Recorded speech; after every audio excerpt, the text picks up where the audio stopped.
To start off, I will talk about what motivated us to start researching this topic of localization of pedestrians. On a crosswalk in the city, those who are mobility impaired, especially those with visual impairments, have a difficult time crossing a signalized intersection.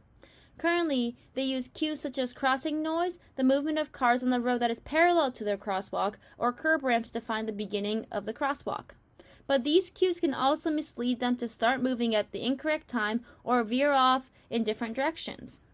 Furthermore, these pedestrians can spend up to multiple signal cycles in order to understand the pattern of the specific intersection. Even when they do cross, there is a feeling of decreased confidence from the pedestrian. This is where pedestrian tracking can come in to help guide those with mobility impairments cross a signalized intersection. By accurate pedestrian tracking, we will be able to detect if the pedestrian moves outside of the crosswalk, know the distance that the pedestrian has until they reach the corner, and alert them the state of the signal before, during, and after they have finished crossing the intersection. Previously, Dr. Smith and his team developed a mobile guided navigation app called PedPal to help pedestrians with disabilities cross signalized intersections. This app influences the length of time that the signal gives to the pedestrian based on their disability time. Furthermore, the app can also alert the pedestrian of the state of the intersection before they start crossing. In order to determine if the pedestrian has successfully made it across the intersection, the app uses Bluetooth sensors to determine their approximate location.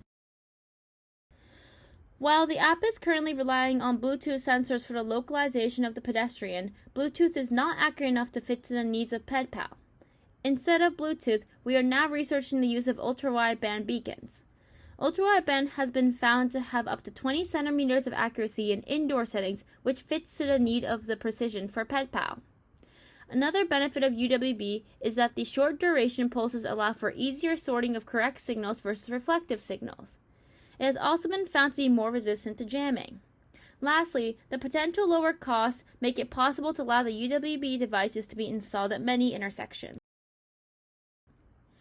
In 2020, Apple released their new Nearby Interaction Framework, which allows for two users with their form of UWB chip called U1 chip to interact with each other. Currently, the U1 chips are incorporated in their newest iPhones and AirTags. This framework creates a connection between two of their devices and allows the users to get a distance measurement between the two. Then it will display the distance and the direction on the screen. As PedPal is currently being developed for iPhones, we chose to extend the Nearby Interaction Framework to fit to the needs of PedPal. In order to check the reliability and the feasibility of using Apple's Nearby Interaction to fit to the needs of PedPal, we ran initial tests to see what the limits of the U1 chip was, using an iPhone and an AirTag. First, we checked the accuracy of displayed measurements. In order to do so, we measured at 24 feet away from the AirTag holding the iPhone. Stopping every 3 feet, we checked if there was a difference between the displayed measurements and the actual measurements. We repeated this test multiple times to determine if the orientation of the phone influenced any change between the displayed and actual distance. The second test we conducted was to check for disruptions caused by obstacles. To test this, we placed a human between an iPhone and AirTag as well as a car between the iPhone and the AirTag. The third test we did tested the stability of the measurements.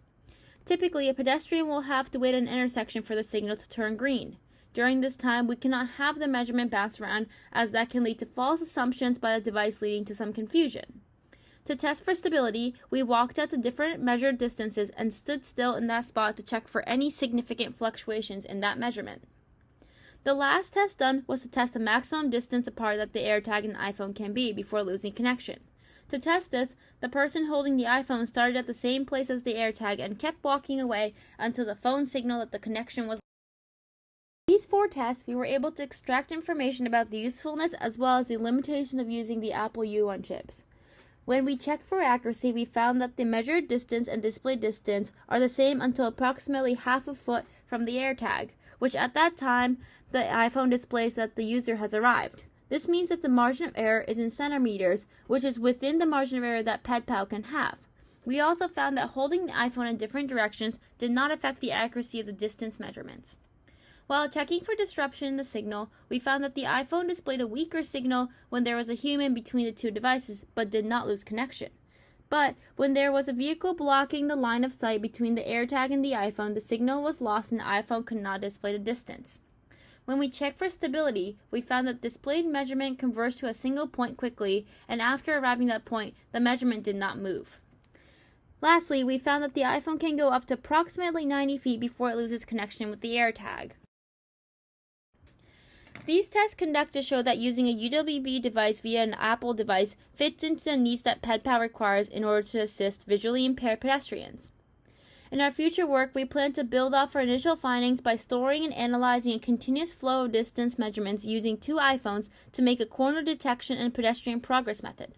Next, we will make a switch to using an Apple-approved third-party U1 chip as we cannot keep using AirTags. Currently, AirTags only allow up to 1 user to be registered to the device at a time. Lastly, we plan to move to having multiple UWB devices in order to triangulate the location rather than to have one-to-one interaction in order to detect if the pedestrian moves outside of the crosswalk.